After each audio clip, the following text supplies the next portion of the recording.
a homemade stove that works without gas, firewood, or charcoal. Today, I'll show you how to build one for almost no cost. This design is based on a simple stove my grandparents used during hard times, and even today, it remains a surprisingly effective alternative. It's quick and easy to put together, and you don't need expensive materials. In fact, you may already have most of what you need at home. If you ever find yourself in an emergency situation, having a simple backup like this could be incredibly useful and make a real difference. To build our super stove, you'll need a can like this one. I'm using an empty paint can that I found at a local recycling center, so it didn't cost me anything. And to make this project even more affordable while helping the fuel burn for a longer period of time, you'll also need an empty aerosol spray can. Start by removing all of the packaging and labels, leaving only the empty can. For better performance, choose a can that is wider and larger, since the extra space can help the stove burn more efficiently. First, make sure the aerosol can is completely empty and contains no remaining product or pressure. I've already taken care of that. Now, we're going to cut the can right along this section. I'm using an angle grinder for this step, but if you don't have one, you can use another suitable cutting tool, such as a handsaw. The cut is done, so now we can move on to the second step. We need to make an opening in the can that's just the right size for a 40 or 50 millimeter pipe to fit through. The pipe I'm holding here is a 50 millimeter water pipe, and it needs to fit snugly into the end of the can. To get the opening the right size, I'll position the pipe, trace around it, and mark the area where we need to cut.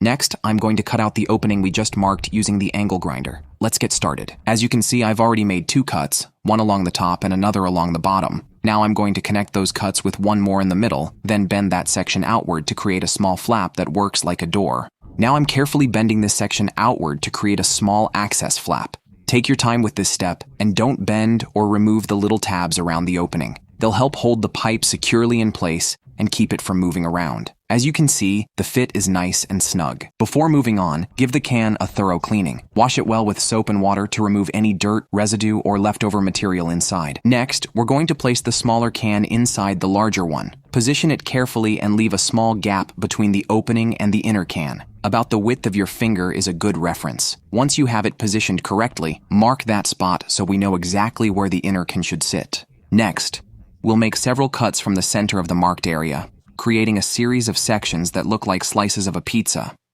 Next, I'll use a small piece of metal to carefully bend all of these tabs inward. Work around the opening one section at a time until all the tabs are folded neatly toward the inside. Now it's time to place the smaller can inside the larger one. Carefully lower it into position and make sure it sits where we marked it earlier.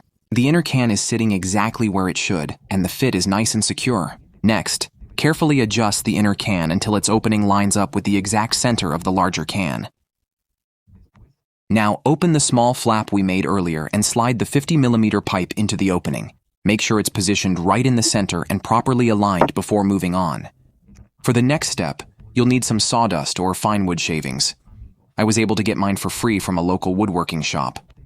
If you check with places that work with wood, you can often get sawdust at little to no cost, since it's commonly treated as waste or sold very cheaply. Next, keep the pipe perfectly centered, while gradually filling the space with sawdust. Add it little by little until the entire area around the smaller can is completely filled and covered.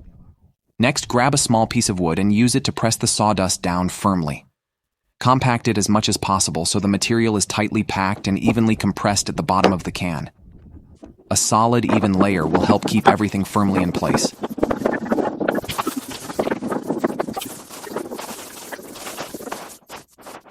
There's no need to pound on it anymore. Just place the piece of wood on top and press down firmly, just like I'm doing here. This method lets us pack in much more sawdust while keeping the work area a lot cleaner. The sawdust is now tightly packed, and the inside of our stove is firm and evenly filled. Now it's time to carefully remove the pipe. Pull it out slowly and gently, making sure the packed sawdust stays in place and doesn't collapse into the opening. Because the sawdust is packed so tightly, it holds its shape without collapsing. Before lighting the stove, clear out any loose sawdust left inside the opening. Make sure the center passage is completely clear so air can flow properly. The stove is ready to use, but there's one more thing we should do.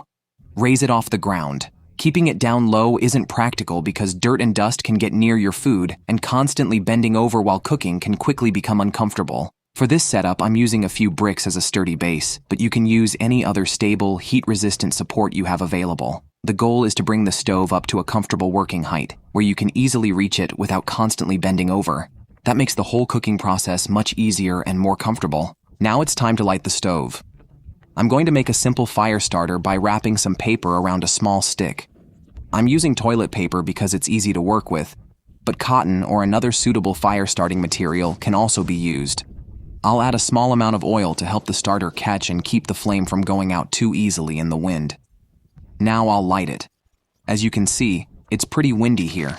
The starter is lit, so I'll carefully place it into the center opening and wait for the sawdust to catch and begin burning. In just a few seconds, the sawdust catches fire and the stove looks like this. Once it reaches this stage, it's ready for the cooking grate and the pot. You can use a cooking grate like this one and place it right on top of the stove. You can also make your own grate using some old metal rods. Just place it on top, and now it's at the perfect height for cooking. Now I can remove this piece of wood since we don't need it anymore. At this point, the stove is ready to work normally. Now the stove is ready for cooking. This stove works great for foods that need more cooking time because the sawdust burns slowly. The height also makes cooking much more comfortable without having to constantly bend down, and it produces very little smoke, which means less disturbance for people nearby.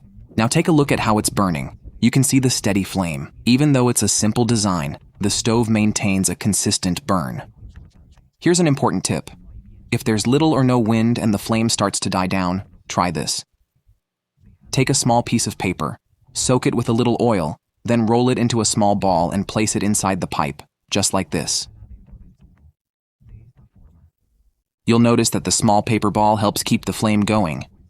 Use this method only when the fire is having trouble staying lit, especially when there isn't enough airflow. As you can see, this stove produces very little smoke and provides a steady flame for cooking. It's also inexpensive and easy to build. It can be useful in an emergency or as a way to reduce your gas usage at home, especially when cooking foods that take longer to prepare, like dried beans, beef stew, or pulled pork. That can help cut down on fuel costs, especially as prices continue to rise. And because the stove is compact, you can keep it stored outside and have it ready whenever you need it. Another useful feature is that, after cooking, you can remove the grate. If there's still plenty of sawdust left, you can put out the fire and save the remaining fuel for the next day. Simply cover the top and close off the lower air intake. This cuts off the oxygen and puts out the flame, leaving some of the sawdust available for another use. Now let me show you why this small can is important. Instead of leaving the bottom completely open, it helps keep the sawdust contained and prevents it from falling out, allowing the fuel to last longer. Without this piece, the lower sawdust would be exposed to the heat and burn much faster. With it in place, the combustion stays concentrated inside the stove and directed upward, helping the fuel burn more slowly and last longer. Now you can really see what a difference this small piece makes. I started the stove at 3 p.m., and it's now 7 p.m. Take a look inside. The heat is still concentrated right in the center. Without this piece, the sawdust at the bottom would have burned much faster, and most of the fuel would already be gone. But as you can see, the lower layer is still intact, while only the active burning area has been used. It's been burning for 4 hours, and there's still plenty of fuel left. That's because this simple piece keeps the fire concentrated and prevents the sawdust from falling out or burning too quickly. There's still plenty of heat, which means we can continue cooking. In an emergency, having a simple backup stove like this can be very useful. It's inexpensive, easy to build, and uses materials that are often free or easy to find. It can help reduce fuel use and give you another option when you need one. I hope this video was helpful. If you found it useful, share it with others so more people can learn about this idea. May God watch over all of you. I wish you health, peace, and happiness. Thank you so much for watching, and I'll see you in the next video.